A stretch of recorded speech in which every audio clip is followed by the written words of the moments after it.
نفس کیسے کمزور ہوتا ہے؟ تو یہ کسی ایکسپرٹ سے پوچھنا چاہیے، کسی ماہر سے پوچھنا چاہیے کہ اس کی کمزوری کیسے ہوگی۔ ہماری بدنی امراض کے لیے یا صحت کے لیے ہم جو بدن کے ماہرین ہیں، طبی ماہرین ہیں، ان سے پوچھتے ہیں۔ اب روحانی ماہرین سے پوچھیں کہ یہ نفس بڑا تگڑا ہے، اس کو کیسے صحیح کرنا ہے۔ علامہ اقبال علیہ رحمہ جس شخص کو اپنا مرشد مانتے ہیں اور کہتے ہیں میری اندر کی بیماریوں کا علاج جس شخص نے کیا ہے وہ مولا جلال الدین رومی ہے۔ تو جلال الدین رومی ایک معالج کا پتہ دیتے ہیں۔ بعض اوقات ہمیں کوئی مسئلہ ہوتا ہے تو ہم کسی اپنے ڈاکٹر دوست سے پوچھتے ہیں کہ یار آپ کی نظر میں کون سا اچھا ڈاکٹر ہے جو ہمارے اس مرض کے لیے ہو، کہ ڈاکٹر آگے جس ڈاکٹر کا پتہ بتائے گا پھر وہ باکمال ہی ہوگا نا۔ تو عام آدمی تو ہو سکتا ہے کسی عطائی کا پتہ بتا دے، وہ کہتا ہے مجھے فلاں جگہ سے دم کروایا، مجھے اس سے آرام آ گیا، تو ہم دم کروانے بھاگ جائیں گے۔ یہ ایسے ہی ہوتا ہے نا کہ لوگ وقت ضائع کر دیتے ہیں ان چکروں کے اندر اور بیماری کے منہ میں۔ وقتی طور پہ تھوڑا سا نفسیاتی طور پہ وہ ٹھنڈے ہو جاتے ہیں، جب انہیں کوئی دم شم ہو جاتا ہے تو وہ کہتے ہیں نہ میں ٹھیک ہوں، لیکن بیماری اندر پھیلتی رہتی ہے، وہ ڈاکٹر کے پاس جاتے نہیں پراپر، اور پھر بیماری اتنی پھیل جاتی ہے پھر علاج نہیں ہوتا۔ تو جب وہ تھوڑا سا ان کو ریلیف ملتا ہے ان کے نفسیات کی وجہ سے تو وہ شور کرنے لگ جاتے ہیں میں بڑا بہتر ہو گیا ہوں، اور عورتیں کہتی ہیں پہنا میں تو ٹھیک ہی ہو گئی ہوں۔ تو وہ نتیجہ کیا ہوتا ہے کہ بیماریاں پھیلتی ہیں اور باقی لوگ بھی اس طرح چل پڑتے ہیں، تو یہ ایک عجیب رنگ اور عجیب ڈھنگ ہوتا ہے۔ تو یہ بات ذہن میں رکھیں کہ جب کسی بھی بیماری کے حوالے سے ماہر سے پوچھا جائے تو وہ صحیح مشورہ دے گا۔ عام آدمی اپنے انداز سے بات کرتے ہیں، تو کسی ڈاکٹر سے پوچھیں کہ جناب اس شعبے کا ڈاکٹر کیا، تو وہ صحیح ڈاکٹر بتائے گا۔ اب ماہر سے پوچھا گیا، ماہر بھی کون ہے؟ جس کو اقبال نے بھی اپنا مرشد مانا، اور اقبال نے جس کو اپنا مرشد مانا وہ مرشد ہی ہوگا نا۔ اللہ اکبر۔ تو وہ اقبال فرماتے ہیں ایک مرشد کا پتہ دیتے ہیں علامہ رومی کا، اور رومی آگے ایک مرشد کا پتہ دیتے ہیں۔ ہفت شہر عشق را عطار گشت ما ہنوز اندر خمیں یک کوچام۔ شیخ فرید الدین عطار کے بارے میں حضرت رومی کہتے ہیں کہ یہ وہ شخص ہے کہ جو عشق کے ساتوں شہر گھوم چکا ہے، اور حضرت رومی کہتے ہیں کہ میں پہلے شہر کی پہلی گلی کے کونے پہ کھڑا ہوں۔ اب شیخ فرید الدین کس مرتبے کے شخص ہیں؟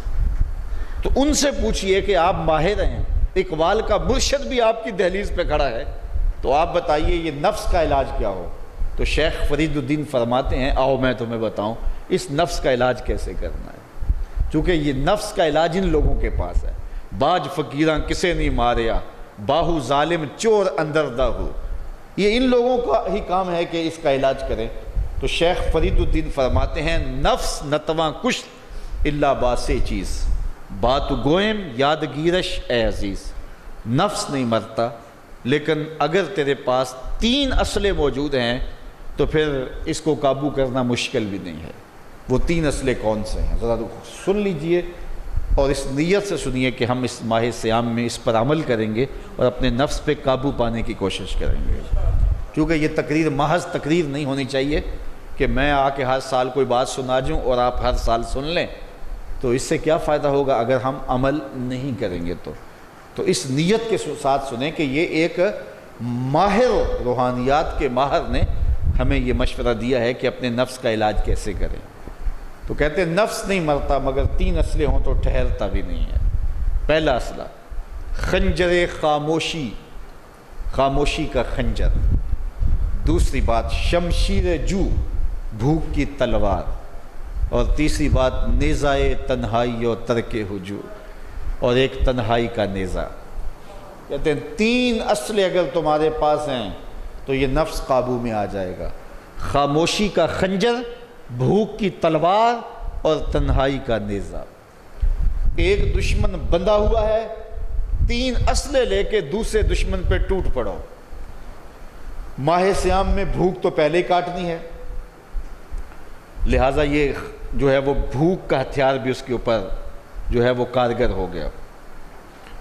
اب خاموشی بھی اختیار کریں، کوئی فضول بات اپنی زبان پر ادا نہ ہونے دیں۔ میرے حضور نے فرمایا اگر تم سے کوئی الجھے، کوئی لڑے، کوئی بحث کرے تو تم اسے کہہ دو انی صائمن، جا بابا معاف کر میں نے روزہ رکھا ہوا ہے۔ تو اس طرح اس کو ٹال دو کہ جو ہے وہ انی صائم میں روزے سے ہوں، میں نہیں لڑنا چاہتا، میں نہیں کوئی فضول بات کرنا چاہتا، میں کوئی بے مقصد بات نہیں کرنا چاہتا. لیکن فرمایا جو جھوٹ اور جھوٹے اقوال اور اعمال نہیں چھوڑتا ہے اس کے بھوکے اور پیاسا رہنے کی اللہ کو کوئی ضرورت نہیں ہے. تو خاموشی اختیار کی جائے. اور تیسری چیز العافیت فی العزلہ، تنہائی میں عافیت ہے، اور یہ ہمیں اختیار کرنا چاہیے. حضرت شاہ نقشبند بخاری علیہ رحمہ فرماتے ہیں فقیر کے لیے بہترین جگہ مسجد ہے یا پھر اپنے کامل شیخ کی صحبت ہے، اور تیسری چیز تنہائی ہے، اور چوتھی جگہ سوائے ہلاکت کی اور کچھ نہیں ہے. اس لیے ہمیں کہا گیا بازار میں دیر سے جاؤ جلدی واپس آ جاؤ، مسجد میں جلدی جاؤ دیر سے واپس آؤ. تو بہترین جگہیں مساجد ہیں. کامل پیر اگر کسی کو مل جائے، آج تو اس دور میں کامل کا تلاش کرنا بھی ایک مسئلہ ہے، لیکن جن لوگوں کے انفاس کی خوشبو سے دلوں کی تربیت ہوتی ہے وہ مفقود نہیں ہوئے، اگرچہ تھوڑے ہیں، اگر طلب سچی ہو تو مل ہی جاتے ہیں. تو تیسری چیز فرمایا تنہائی، عافیت عزلت میں.